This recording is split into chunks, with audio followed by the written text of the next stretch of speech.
Hey everyone, Brian from All Day Ruckoff here, and in today's podcast episode, I have Emily McCarthy from GORUCK on to talk about GRT Reunion. We start off going through the GRT Reunion 2020 event. It's going to be different this year compared to previous years. Obviously, one of the reasons is COVID.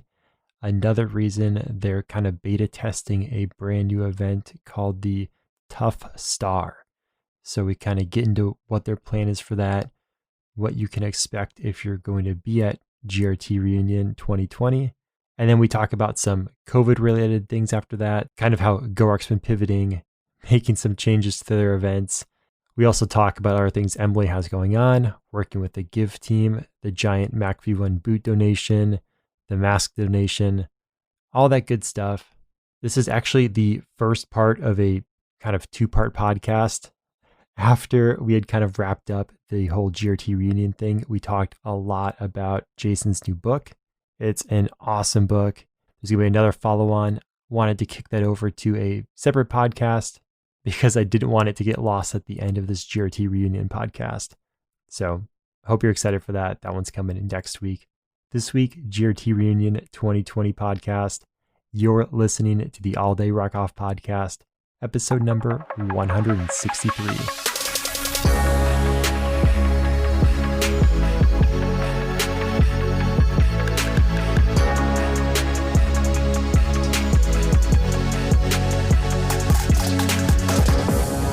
Thank you so much for the support. Thank you for downloading this episode. Truly appreciate it. Just want you to know that. And here is the interview with Emily McCarthy. GRT Reunion is such a special event.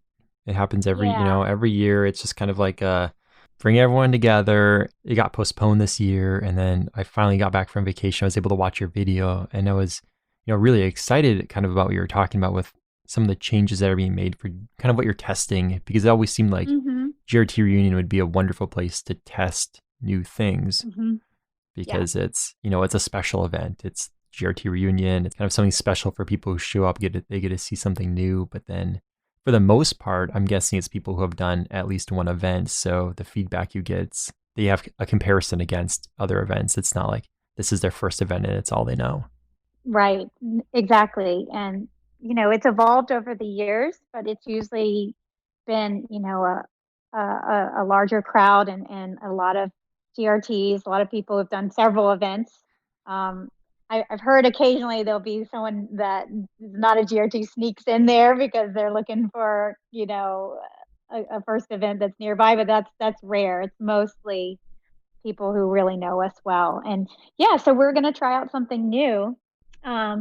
Still kind of testing some things out, but this will be the proving grounds for it next weekend. And we're looking forward to it. Yeah, so last year hundreds, like over 100 people showed up for GRT Reunion. I'm guessing there's going to be a little less travel this year because of COVID. Yeah. What kind of numbers are you thinking? We're hoping it stays around 50. I think that's a good manageable number for the new situation we're in, as well as trying something new, beta testing. So I think there's something that overall for events, obviously we've been, had to cancel events out of safety and concern and just viability of being able to run them. But there's also some value to actually running events, even if they're smaller, right? I actually think some of the smaller events are some of my favorite ones. And I think other people can attest to that, even though the big ones have obviously a lot of fun to them as well. But if it's in the 40 or 50 range, we're expecting a lot of locals or people within driving range. And I think that's going to be great. It's important for us to still hold it. And obviously, our events are outdoors, and there's been a lot of good information coming out about outdoor activities and things like that. So looking for ways to still, get some good living in without, too much procedural stuff, but at the same time, trying something new to say, hey, this is how you could still, get a lot of people involved and not have them, interacting so much that they have to wear a mask the whole time or have to worry about getting too close to people. So it's been interesting. I was actually talking to Jason because Jason's going to lead this GRT reunion. It just made more sense to not fly a cadre in or make them travel. I mean, he's here, so he's looking forward to it, and he's been wanting to test this for a while. This new sort of tough star, whatever we end up calling it. So it's going to be a cross between obviously a tough challenge and star course. Jason's a busy guy. I mean, releasing a book, coming up with a new event. Oh, that's not even half of it, Brian. Man, like I've been singing Alexander Hamilton like around the house, and I feel like I look at him sometimes and I'm like, yeah, why do you write like you're running out of time, you know? um, he's working on another book already, and the podcasts have been keeping him busy. He's just always been like that. But he's that bored. Him sitting around idly is a very dangerous thing in our house. Well, it seems like he's got plenty of stuff to keep him busy. So he's come up with this kind of new event that you're beta testing, and I didn't even catch it on the patch until after I'd watched your video. But it says tough, and there's a star at the end of it. So that's a star for the tough star. So what is the plan for this beta event? Like, what can people expect if they're showing up, or what can people be, jealous of if they're missing? Well, here's the dirty secret is that we were planning this even before the pandemic. This is not just oh, pandemic uh, knee jerk reaction. We were planning to do something new all along. Now, of course, we're going to have to put some other considerations in now because of the pandemic. But the cool news is that this is something that's been in the works. Cadre DS, was actually supposed to be leading this with Jason, but he is stuck in Africa right now, and that's he's bummed. We're bummed that he's gonna miss being here, but he's also helping with sort of the design of it, and he will continue to do that. So, if you'd like, I can walk you through it in kind of high level. Yeah, I'd love that. I'm just gonna say up front, it's subject to change. You know what I'm saying now. Still a week and a half out. And it could change like on the fly sort of thing. That's the beauty of these type of beta testing. That's what you get when you get a new patch, right? But I would like to walk through it as I understand it, because there is some interesting elements to it. And um again, we're going to try some things out and see how they go. So yeah, so just to start, so you show up here. Start time's 1 a.m. old school style, um, August 15th, early Saturday morning. And it's going to be at HQ. And, typical sort of admin check in the first hour, plus welcome party. And at that point, they're going to be broken into cells or squads of 3 to 5, kind of the magic number for what we like to do scavengers and star courses.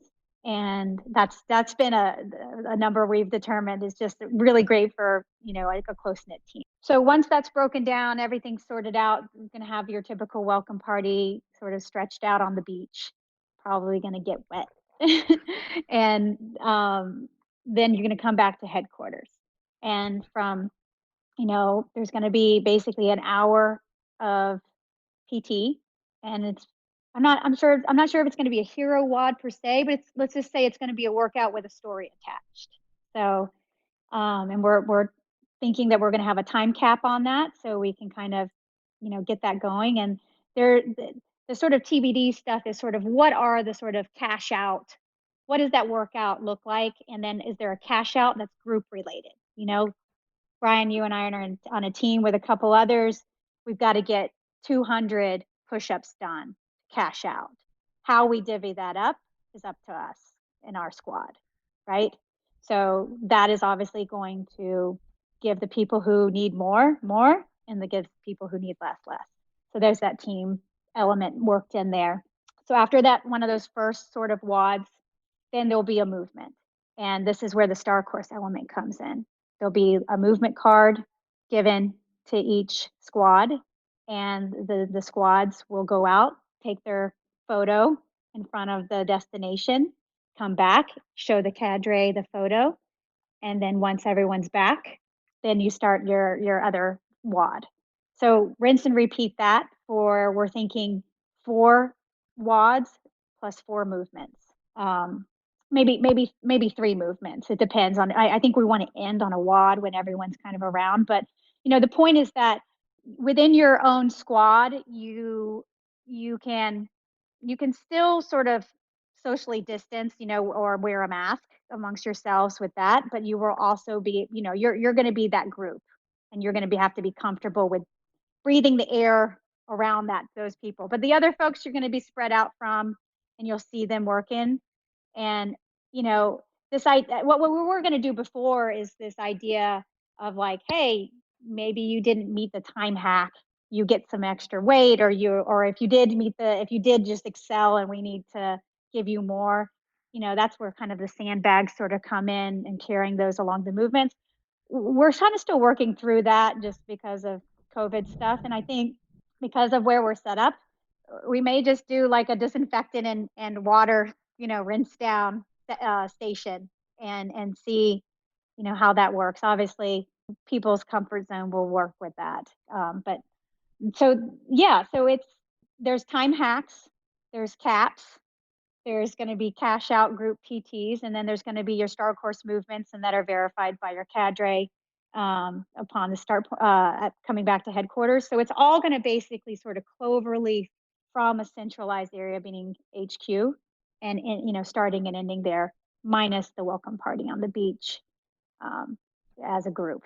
So I will say that we did something like this in a ruck club in Monterrey, Mexico, and it was pretty fun, because it allowed this kind of reconvening, hanging out with people, but then this going out into smaller pods on these other movements. And it was called the Revolution Ruck, and it lasted it was like an all day sort of thing. And we got to see the city and get out and kind of have those talks, but also be able to kind of recharge and be remotivated by the leader, um, at the central point. So, what questions do you have for me? Yeah. So, you know, if you show up with a group of people, will you be able to be with them on the same, the same cell, the same squad for this? Or is it going to be, cadre is going to set the groups? That's a great question. So, what we're going to do for this is, if people come with their own sort of quarantine type group, they're going to stay in that. And I think that's something that we might have probably mixed people up more, you know, prior to the pandemic. But now it makes sense to kind of let people stay in their comfort zones. The issues are, and we're going to do this on site.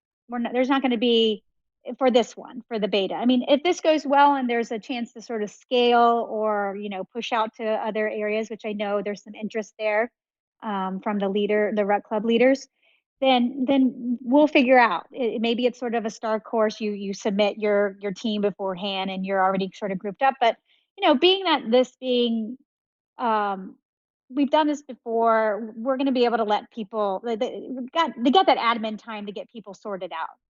I think the issue will be if someone shows up and they don't have a group, figuring that out, right? And managing expectations and understanding what it is. And these are part of the reasons why we tell people, like, bring a mask, bring an extra one, and bring your own weight, like, that stays to yourself, sort of thing. So yeah, we'll have some sort of built-in, uh, health and safety sort of procedures there. But yes, ideally you show up with an idea of who your team is, and you get someone added to them. Then we work on that. I mean, with 3 to 5 people, there's going to be a lot of teams. There's ostensibly you could have more than 10 teams, if you're having 50 people. So it's more for the cadre kind of to stay on top of, but that's okay, because that's sort of the cadre's role is shifted to kind of being being that person that's organizing the teams. And that brings me to, I just want to, did that answer your question, Brian? Yeah, yeah, you answered it. And I'm really excited about that. It makes a lot of sense that in a non-COVID world that you could just everyone write your name on a piece of paper and just start throwing names out, creating groups that way. And, you've got the whole forming a team thing. But I think that's really cool that if you have like this, this bubble that you've been training within and, everyone else is being safe and you feel comfortable there, I can see people who might not have even been looking at events because they are, trying to say socially distant from everything, saying, maybe we could get together and do this because PT is going to be, welcome party on the beach. You can stay apart. The group workouts, you can stay separate. You've got this pod already and you can do the event with them. And so I could see people who might have been on the fence being like, oh yeah, we could totally do that because we can maintain just within ourselves, our group of 3 to 5 that we know is safe. Yeah, no, absolutely. And I think we've been seeing this kind of happen as a society, right? We're making these choices where it's not a zero risk environment. We're, managing the risk and we're trying to mitigate it with the creation of pods or squads or cells and or being outdoors or disinfecting and things like that. So yes, I think, you know, and another time in GORUCK, like you said, it would have been like, nope, you're out of your comfort zone. You don't get to stay with your spouse or your brother or whatever. We're gonna be okay with checking that for now. And I think, maybe there'll be a time when that goes back to that. But for now, um, we need people to, well, we don't want to exclude people that want to get out and do something just because they think, oh, well, I don't want to be up close with anyone except the folks that I've been around. So yeah, that allows that. Um, and I think, people just have different levels of what that of their comfort level on that. Um, it kind of brings me to this point of scoring because, in a typical tough challenge, there's not a score that's kept, right? If it is, it's the cadres, and there might not be rhyme or reason on the participant side to it. But for Star Course, there's obviously a time hack to earn a patch, and there's obviously sort of your first, second, third place and on performances. But this one is a little different. So that's still kind of in the we're going to see because we don't want it to be so score driven, but at the same time, there should be, there's got to be some sort of like, if you are just, going out and doing these movements so fast, is there sort of like some extra, work that you put in, or if you are, kind of struggling to keep up, like how do we do those things? So I think there's going to be we're talking about some ways to kind of keep people engaged and as, and pushing themselves because not everyone's going to come at the same ability level. Right. So that's sort of that's why the time hacks or the time caps or the cash outs come into play, and there's still work to be done, but it could be there's some flexibility on how it's distributed. So yeah, that'll be interesting. Now, if there is like sort of a star course, well we did all these, we didn't, we hit our time hacks, you know, it would be just bragging rights, sort of thing. But I don't think that's going to be the focus. Um, we did a Ruck Club battle that was, you know, there's some similar elements to this, not exactly, but we did a Ruck Club battle, and that was, there was like a declared sort of winner out of that. Um, I just wanted to say that we're considering this, but it's not at a focus. We still want there's to be this sort of like we went out and did something cool together as this like larger group, even though it's different. This is something I've been telling myself and my children and others that I come into contact is that we just have to acknowledge up front it's going to look and feel different. It's not a tough, it's not a star, it's a tough star. And that's, again, there's something cool and creative and new about that, but there's also like, well, what are you going to find out does not work, or what are we going to find out people want instead?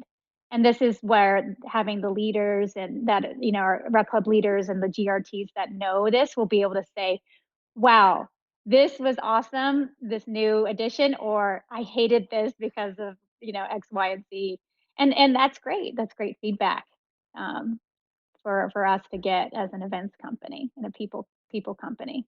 Yeah, and then I mean the first thing I thought of, or one of the first things, was the that Ruck Club battle that you ran down there because it sounded pretty pretty similar. But I like that this is expanded beyond that because you don't have to be a part of a Ruck Club to show up.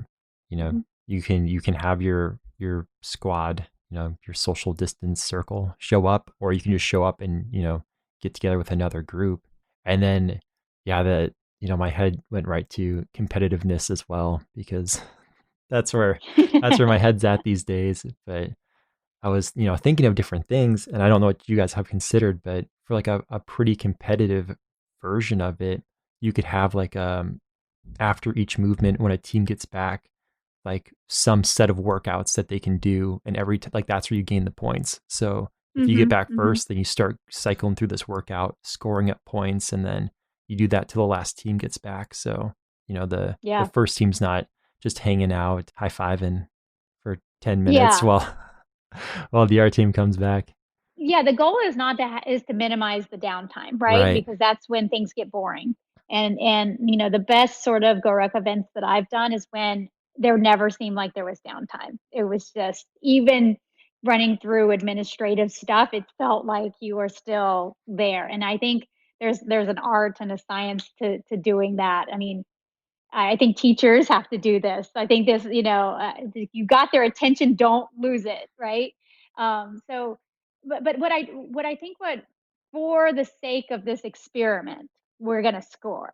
But whether or not we make it a big deal or the focus of it, that's sort of going to be determined, right? Yep. Because I don't really, like Go Rec events have this strange way of being competitive but not about it, and I think that's we're trying to strike that balance as well because it's not going to be like you're not the hard chargers that are leading are not supposed to be making the other ones feel worse. It's still supposed to be like, wow, this was a collective effort that was put in and you should be proud of what you came and put out.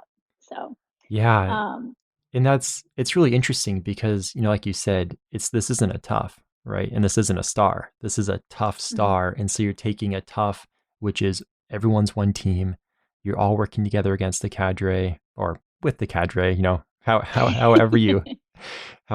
however it's being run. But you're all working together. And then there's a Mhm. star course where you're all on these smaller squads, separate teams, and I mean that can get pretty competitive. Even though it's still fun, you're still waving at people, but you see someone like, I'm gonna Yeah. go off and beat Yeah. them. So it will be really exciting to see, assuming that more of these happen than just this one, Mhm. kind of where it goes, because it could even be like all the squads, all their points get added together and you're going against some level set by, the event, by Mhm. the cadre. And so it's, even though there are still points and everyone's still working really hard, it's, everyone's trying to get these points together to beat some level the cadre's got. And you have to, if you don't by the Right. end of the event, you have to make up the difference. You could still Right. kind of figure that out because it's competitiveness changes things. And it's It does. But it's a motivator too. So that's absolutely. good. But it can get out of hand. I mean, I think what we're trying to avoid is the situation and you know, CrossFit for all the good things, it's like they require so many scores and judges, and like it's like this is not what we want this to be, right? It's the keep it simple strategy in place. And I mean, when you imagine sort of trying to scale this and run this, you've got to keep it where you know a cadre on the ground is able to do this, and that the scoring is either so simple that they can do it, or it can be done remotely, like we do for Star Course and Scavengers. And I mean, that's just otherwise. I mean, the overhead is just out through the roof. You sending people, and right now we're looking at ways to reduce the travel footprint. We're with all the restrictions in place, that's not as easy. So, could, a ruck club leader that's very motivated to do something like this put this on with the help of some, headquarters back end support? That's a question that we are interested in asking and figuring out. Just sort of like what we did in Monterey. I mean, that was all Ruck Club driven around like a specific event that they wanted to celebrate by, getting together and doing PT and rucking. So yeah, there's a balance that we're trying to strike. Yeah, that's awesome. And I mean, being in the Seattle area, there's a number of cadre who are local, so I never really consider too often that, there's cities where that's not the case, where the only way they have events are when cadre fly in or drive 6 hours in. It's Mhm. it's a big thing to make that happen. So how, while still trying to keep travel low, or how do you allow events to happen for those groups? Right. Yeah, and we're looking at this on a much broader scale. I mean, something that was interesting that came out of the pandemic was the quarantine ruck, the do-it-yourself star courses. I mean, what I found fascinating is that, we published 27 of our hit lists for the 12 miler, and it became very apparent that that wasn't just going to suffice. People were like, okay, cool. If you live near those 27 cities, thanks a lot. And so we opened it up to say, hey, if you want to string together some points that from your city, we'll put them in our template. We'll put this up there. We'll make it, rubber stamp it, so to speak, and then you can have at it and still earn this patch. And I was thinking, oh, we'll get a few people. We have now over 600 hit lists from small town America, all these cool places. And it was just such a cool thing because it was very much community sourced. So we are trying to see like, hey, if you can't make it to an event, or you can't, you're too far to actually show up and be like a live member of a ruck club. Like, what are these other ways that we can, engage our community and have them getting out there rucking and doing cool things. So that's sort of the next level of like the virtual, sort of events. And I don't want to say virtual. I know everyone's going virtual with all their races, but this is something that's interesting because I think there's a time and place for it, right? Like, hey, I just want to go, I just feel like doing something. Like, what about this 12 miler in my neighborhood I've never done? I want to do that. Or what about this workout that I want to do? So, and kind of seeing, it, and where the ruck clubs that come in is when, like they want to organize and do that with their group or not. But yeah, we're looking at some other ways to get people involved and just, it's I think it would actually be a good way to test yourself before you do an event, you know? Yeah, and one of my favorite things about having all those lists now is that when travel does start to open and I travel to a new city, I can pull up the list and I can see, even if I don't have the time to go do the miles, I still have a list of places that the local GRT think are cool enough to visit on a star course. Yes, I love that. And this is something that came from the Ingress world, right? Our that gamification of cool points of interest. And now it's even more curated because this is now like the GRTs, locals, there's like a military influence, or there's a service influence, or there's, this cool bit of history. So I agree. I think I can't wait until I can kind of branch out again and start to go into city and look up in the Google Drive and Mhm. just pick, wow, there's a place, and then, you know, feel connected somehow just by looking at those and visiting some or all of them. Yeah. Yeah, and I mean, I submitted one for my local town because I'm 20 miles north of Seattle. I didn't want to drive into Seattle to do it. But, I made sure when I was submitting it, it's like start at a watering hole, hit up some awesome places. There's one bar in the middle, and then you end at another bar. Oh, that's Really? awesome. I'll have to do that someday Yeah, come if out I and ever get visit. back there. Yeah, that's really cool. So yeah, we're there's been a lot of interesting things to come out of, some tough times and some things. And I think, we'll have the classics, they'll be there. Yeah, whether they be with a few more precautions or not, but trying new things is also cool too. So that's what this reunion weekend will be. There's also going to be a leader ruck for any leaders that are in town, that we're just going to keep it simple and get some drinks to go, and then just ruck on the beach, and you know plenty of area to spread out in, and you can't come and not be on the beach, so that'll be fun. Just hoping there's no more tropical storms that want to come through. Yeah, fingers crossed. And that's the night Yeah. before the Tough Star.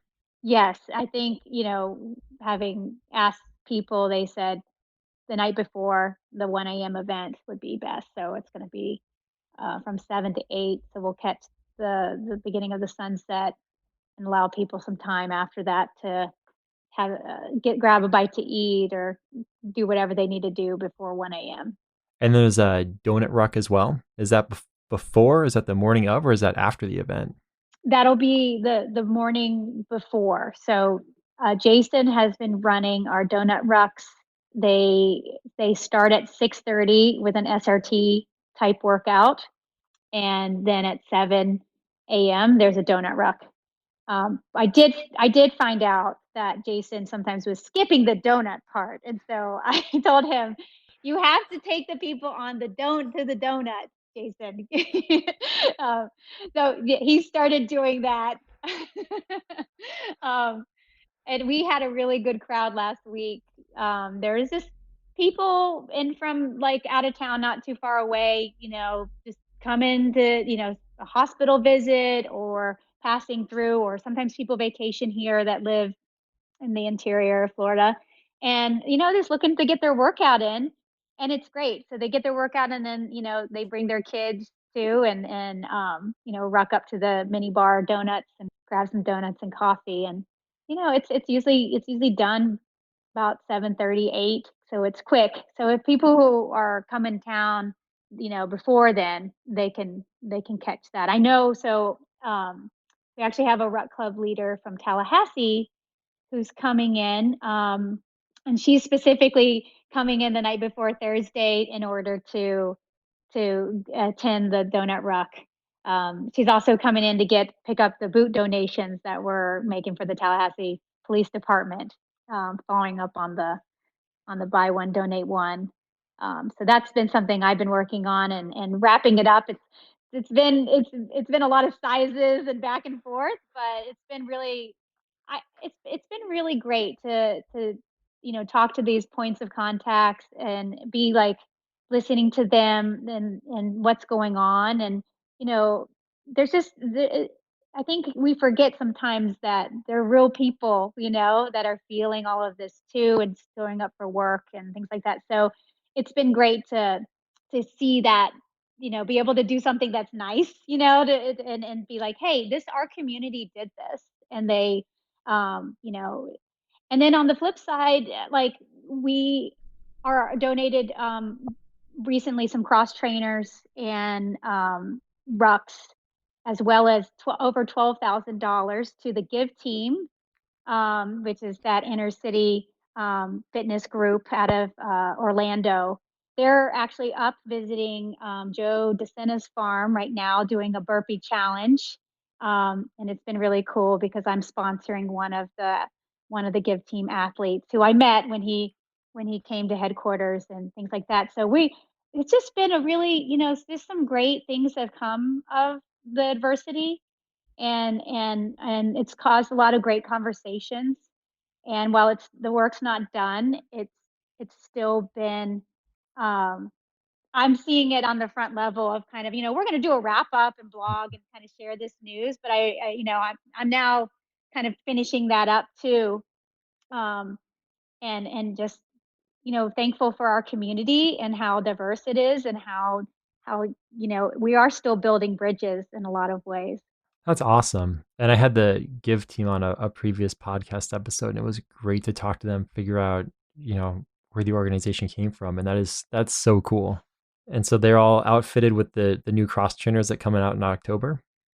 So these were, sorry, they have the IOs now, Okay. but maybe, yeah, we've made a pledge to keep their team outfitted. So yeah, I mean, we want to make sure they have what they need to get their rucking and their workouts done. And I'm sure those guys and girls blow through some shoes, you know, they get out there.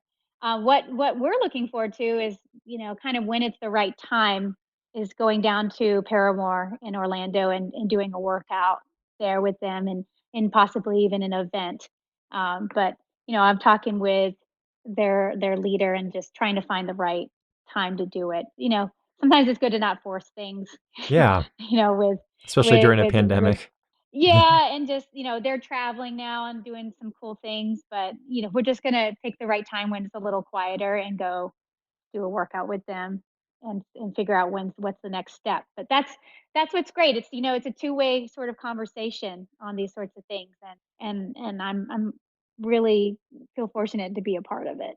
That's awesome. And that's, I mean, a lot of work to wrap up both of those big projects, I'm sure. Yeah, it's and I'm still the mask one is another big project that we're working to wrap up. Yeah, so it's one of those things. It's something to launch something, but then someone's got to carry it across the finish line, and I feel good to be able to do these things and finish them out, and then we'll have like a wrap up on this. But it's always, it doesn't ever end. You wrap these things up, and then you're looking ahead to what's the next thing that we have to do, to to really just like see what's on people's minds, what's going on in the world. We've got the Team RWB fundraiser this month going on, the Rucka sketch, and that's kicking off. So hopefully we'll get some funny designs out of that, and that we can raise some money for a great veterans cause that's done a wonderful job engaging their online community, which is really great during this time. And then, looking ahead to September, you've got Travis Manion Foundation, all their 9/11 Heroes runs and rucks. A ton of those are going virtual. I don't know what the last count is. I mean, I know they're trying to hang on to a few, but the Jacksonville one has gone virtual. And we're looking to sort of gather up local ruck clubs here and not to create a massive event, to create problems, but to see, who within those events is looking for something outdoors to do and to ruck communally, and sort of doing that as a group. So, there's still a lot of positive community engagement on those fronts. And so, kind of speaking about, you're talking about wrapping up projects and going forward. So, the tough star. So, assuming that is a success here with the GRT reunion, is there, any thoughts or plans on, giving those as an option for the remainder of 2020, maybe beginning 2021? Because there are, still concerns in states about larger groups of people. But that seems like a great way to put a fun event together that works. It checks off the boxes for socially distancing and all that stuff. Yeah, we're definitely looking at that. It's on the table as an option. 2020, I feel like we're going to blink and it's going to be almost over.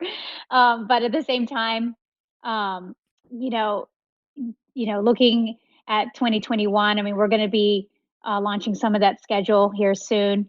So we'll see what we can do with the rest of 2020. I think there's complicating factors with cadre travel like we talked about and things like that, but it's not a dead end. It's just a thing to consider, right? And I think we're looking at 9/11 events very closely and have been for the last several months, and trying to figure out what does that look like, because New York hit really hard by the pandemic, and it's just the last thing we need is to force ourselves into a place where it's not the right time. So there's some very tough conversations being had on the ground with people on the ground in New York that are well placed in the security and departments there.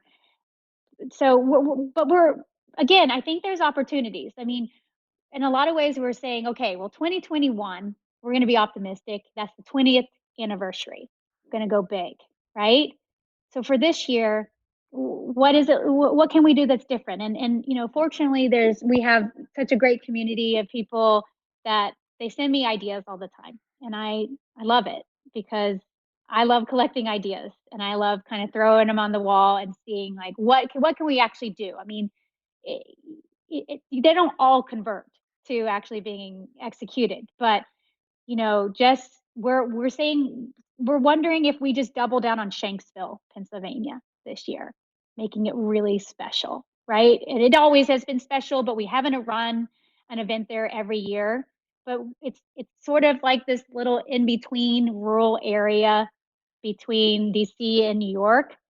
What if, and with an outdoor memorial, what if we could do something like a tough star that has this sort of hero wad that's related to 9/11. I mean, so we're throwing these ideas on, and I just got another one this morning for another sort of memorial that's outside of the city.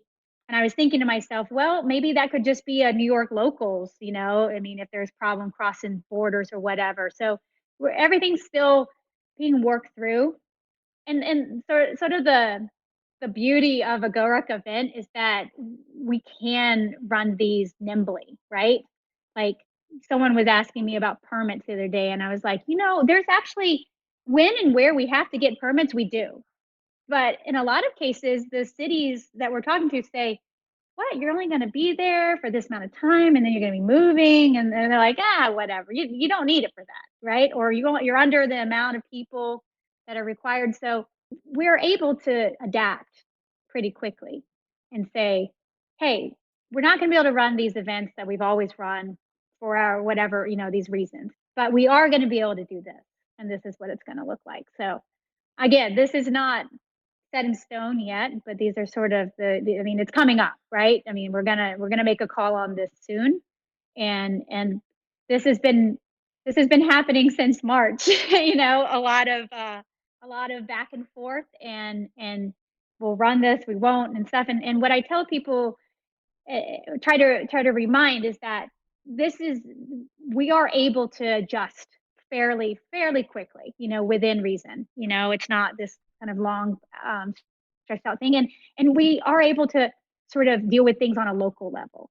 So these events are going to look different because of this, and this one we're going to be able to run it according and in accordance to this state's guidelines, things like that. So I think there's that adaptability, and having great participants that are open for new things. I mean, you're showing up to a GORUCK event, you're already ready for whatever they throw at you. And then obviously our cadre, who they have such great experience, and doing these sorts of things it's second nature in a lot of ways to them. Yeah, absolutely. I mean, if you're signing up for a GORUCK event, you're already kind of signing up for the unknown. So Yeah. a little bit more unknown is not usually a bad thing. Yeah. Hopefully not. Obviously, we want people to be safe, but we also want them to keep training and to feel good about getting outside and doing some things that could suck a little bit. I mean, this is uh, GORUCK events are synonymous with mental resilience, right? You do these things to check in on how. I mean, I haven't done anything hard in a while, like physically, and how does that translate to my life? And how is this going to help me, handle the stresses that come with, just life in general, you know? So it's not like it's less necessary now. I actually would say it's more, right? And whatever that looks like, whether it's, be doing workouts in your garage or workouts at your ruck club or virtual events, or actually going to an event that it's accessible and makes sense for you. So I think, what's really great is just having all these options for people. And I what I want us to do is offer a broad array without getting unfocused on what we do best. Yeah. And I mean, you've got so much going on. I wouldn't even, you know, when I reached out, I was thinking, oh, the GRT reunion's coming up so quick, but there's so many other things that are coming up so quick, and you're already thinking, past that. It's you guys are busy. Yeah. But it's great. I love what I do. We love it. We're we're really we get a lot from our community, and they push us to go in all these different directions. And then our cadre keep us you know, keep us humbled by how they lead their events. And I hear them say that they love sort of the flexibility within the parameters. And it's like, again, it's going back to that balance. So it's just been interesting to watch, how this all plays out. And I see time and time again a lot of my GORUCK friends and family, they're able to either confide, that they're having a tough time, or they're able to pull each other through this, or each other, sorry, or themselves and their family, to be like, hey, and they're falling back on these same things that they practiced in an event, or within their GRT community. So it, it's a source of strength, and I'm proud of it. I'm proud of everyone that's um, been able to make the best of the situation that's, like you Less said, than a lot of ideal. unknowns. Yeah, Yeah. we have such a great community, and it's I think it's one of the things that keeps people sticking around. Even people who are always looking for the next event, they stumble upon a community like this, and then they stay because it's awesome Yeah. people. Yeah, it is really great. I miss seeing people in person, but I've also been in on a lot of sort of happy hours and done virtual events with Ruck clubs, and just the creativity abounds. And I think it's a testament that this is something that it's not just an HQ thing. It's a community driven, and it's a cadre inspired thing that's bigger than you and me, Brian, and bigger. It's bigger than just headquarters, sort of thing. And yeah, there's a lot that goes that's unpack and something like that, and there's ups and downs like anything, but it makes you think like, wow, this is special, right? um it makes me think of like the Hash House Harriers, and how when you're living abroad, you can just connect with this kind of wacky group of people that like to drink and run. And there's something to it, right? There's something to the fact that that still exists, and there's communities like this all over, but this one's ours, and I'm proud of it. It's similar. You go to a new city. I mean, not that many people are going to new cities these days, but pre-COVID, you could go to a new city and reach out to the local ruck club, get together, hang out, find workouts, Mhm. figure out where to go, what spots, and it's an awesome group. And I think that the strength has really shown through during the COVID times. I just want to mention this. It's been amazing. Like the Ruck Club in Tokyo, they've been in quarantine for a very long time, like very strict sort of measures. And I they've had some rough luck this past year. They've had a lot of events canceled, not just for COVID, but from a typhoon and just bizarre stuff that's come up, like acts of God things. And you know, I showed up for an online workout, and I was expecting, a handful of people. There were like 50 people working out on the Zoom call. And, you know, they're sticking with it. And, it's really great to see stuff like that, and, I've seen so many good things through Ruck clubs and other individuals, donations, food pantry rucks, sort of being aware. So, doing sort of social justice work, whatever kind of is their, you know, what they're focused on. And I think it's been a source of strength. It's been for me. I've looked on it, and it made me smile and get through some rough days. That's awesome. And yeah, I didn't even know that was going on with them. And that's amazing. 50 people on a Zoom call working out. That is beyond At impressive. least, yeah. Yeah.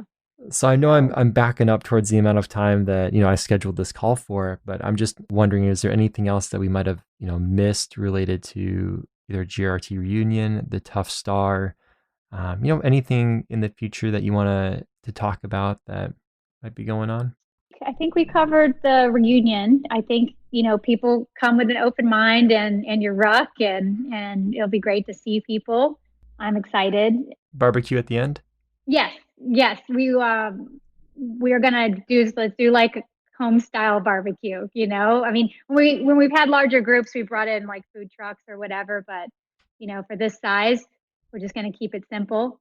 And we'll we'll have some veggie options, I'm sure, if anyone's vegetarian. But yeah, we're gonna do that. And then looking ahead, I there's a lot that's been this has been a very focused time at GORUCK. Our team is I'm here at headquarters and Yep. I'm the only one here. We've kind of redone the space to be better for events and sort of just meetings or people that need to, like me, that need to get away from their home to get work done. And everyone else has been working from home. And I don't know if we're going to go back. I think a lot of people love it and they love the flexibility. So that's been interesting from a headquarters standpoint. And because of that, there's just been a lot of new projects started, the whole kind of venture into media with Jason's book. He's got we're working on another one. We're also telling Rich's story of his time in Vietnam and beyond.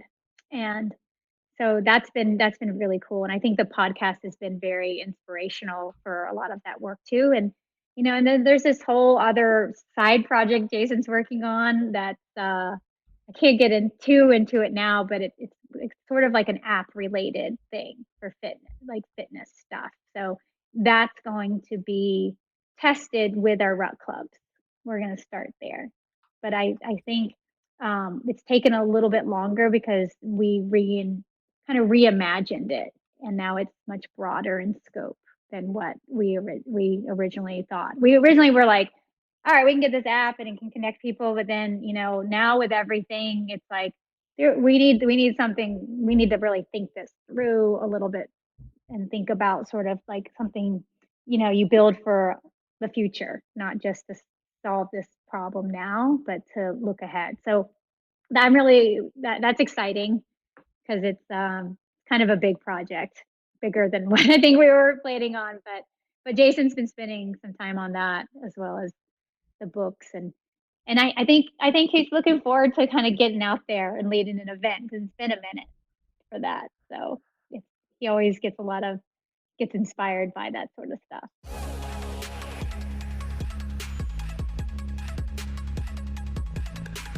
Thank you so much for listening to the All Day Ruckoff podcast. This has been episode number 163 with Emily McCarthy. If you want links to anything we talked about during the episode, hit up alldayruckoff.com/163. Got a bunch of links there. Like I mentioned at the beginning, this is the first in kind of a two-part interview. I got a preview version of Jason's new book, How Not to Start a Backpack Company. Read it, I guess, a week ago, and Emily and I talked about it for a little over half an hour. It started out kind of as we were wrapping up this call, just a question about it, and the conversation kept going. So I wanted to kind of separate that off from this episode because, like I was saying at the beginning, it's an amazing book, and I didn't want that content to get lost at the end of the GRT Reunion 2020 podcast. If you enjoyed this episode and you want to help support the All Day Ruckoff podcast, you can leave reviews. They're honestly, truly appreciated. You can leave them on Apple Podcasts, iTunes, anywhere else that accepts reviews. You can support through the online store, alldayruckoff.com/store, or you can support through Patreon, patreon.com/alldayruckoff. And if you support that way, you get access to some bonus content in the process of building an office, which has been a ton of work, but a lot of fun. And so I'm putting all that info out there, a lot of pictures. There's also bonus podcast episodes. Just uploaded the 8th episode last week. I've got at least 2 more ready to go there. And those are kind of fun, shorter, much shorter episodes, usually from the front or the end of a podcast where I'm just kind of talking back and forth with the guest. So they're a lot more casual, but they're still a lot of fun, and there's some pretty good stories hidden in them. Thank you so much for taking the time to listen. Thank you for downloading this episode. Really hope you enjoyed it, and I can't wait to talk to you again next week, where I'll be talking to Emily about Jason's new book, How Not to Start a Backpack Company. As always, don't forget, attitude is everything. Keep yours positive, and thank you again for tuning in.